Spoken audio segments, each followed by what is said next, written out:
And today's video, guys, I'm actually going to show you how you can reduce your input delay here in Fortnite Chapter 4 Season 2 on controller. Basically, I'm going to show you how you can reduce your latency and make them super responsive, no matter if you're using a normal Xbox Series S controller or maybe even something like an Xbox Elite 2. It's going to work for all of them, so therefore make sure to leave a like and subscribe to the channel right now. And now let's get straight into this topic. And the first and most major tip which I want to give you guys is actually that you check in the first place if your controller is actually working better on a wireless or wired connection. There are actually some tests out there which prove that a PS4 wired controller actually performs worse than having a PS4 controller on Bluetooth mode. And the same way if you're using something like an Xbox Elite Series 2 controller or whatever other controller out there on the market, you always have to check in the first place if it actually performs better with the delivered USB Type-C or whatever it uses, guys, or on a wireless connection.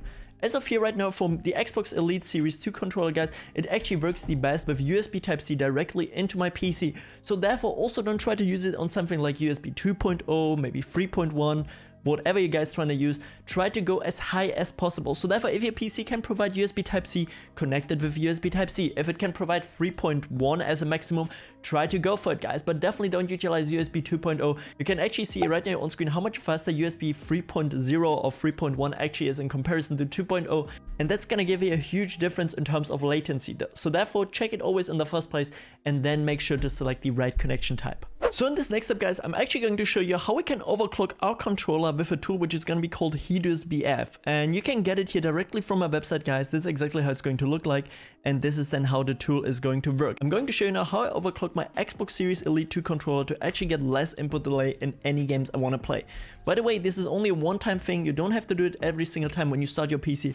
So therefore, it's actually really amazing. What you guys can do is go into a link in the description, guys. This is my official website, leStripeZ blogspot, and they're gonna click under input delay. And once you get redirected, you're gonna look for a post with exactly the same name and the same thumbnail. Click onto it again. And then right now, guys, once you clicked onto the download button, it's going to redirect you to a new site which we're working on right now because it looks actually a lot cleaner than the old one. Let me know what you guys think about it. We currently have it that basically the first download button is going to redirect you because this one, of course, isn't as popular as the first domain, and we still have to add all the packs there. But let me know what you think about it. Then just simply click under download, and then you should get redirected to Google Drive from where you can get it. And once you get it then on your PC, guys, this is exactly how it's going to look like. USB device RAID setup. And what you want to do in the first place, guys, is actually, of course, put it onto all, yeah? Then you can see basically everything which you have plugged in into your PC right now. And there we already have it. Xbox One controller, because the Xbox Elite Series 2 controller actually is going to get recognized as a normal Xbox One controller. And what we want to do now, once we get it selected, guys, is actually go now to this bottom bar, and there you're going to put it to 1000 Hertz polling rate. I'm going to put it right here on screen how much faster 1000 Hertz is actually in comparison to something like 125. It's almost 7 milliseconds, I think. So therefore, we're going to put it to 1000, and then we're going to click under install service. Then you can see, guys, that the controller should actually real quick react to it. Then, guys, once we clicked under install, guys, now it should be set to 1000 Hertz.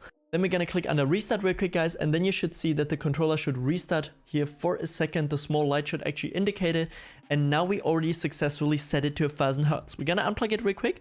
Click actually under refresh. You can see now that it's gone from the list, and then plug it back here into our PC, and it should be set to 1000 Hertz. There we got it, guys. If it says 1000 after you literally reconnected it, you know that you did everything right, and this is exactly how it should be. You can, by the way, do this as well with your keyboard. You can do this with your mouse, whatever. And if for some reason your controller should deactivate and doesn't work, don't worry. Just simply use another USB port or restart your PC. That will already fix it, because sometimes some devices, I tried it out once with a fairly cheap keyboard, I actually needed to use another USB slot and was working again completely fine. You can't damage your controller whatsoever, guys. This is a super safe method, and as mentioned, it only takes a few steps. And as the next step, which I want to recommend you guys, we want to go into a Windows search bar and just simply type in that device manager and open it up.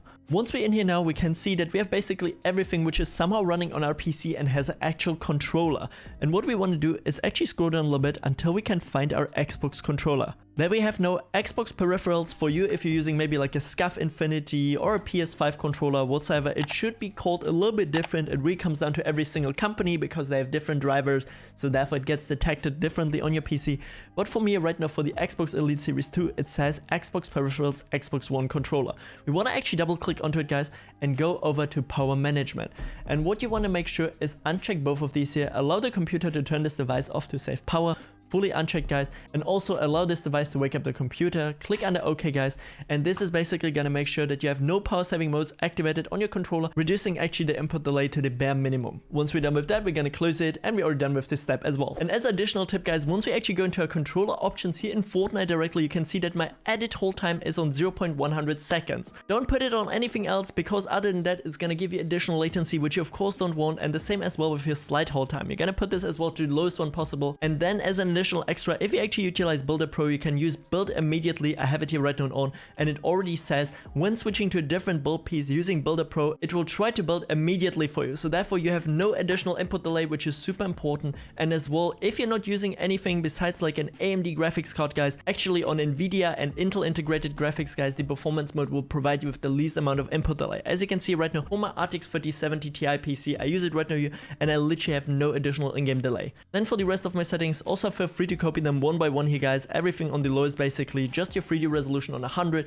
and then you're already good to go. If you enjoyed the video, you definitely want to make sure to check out this video right now on screen, where you can see the top 5 best resolutions in Fortnite, and the other one where I show you how you can get even more FPS out of your game.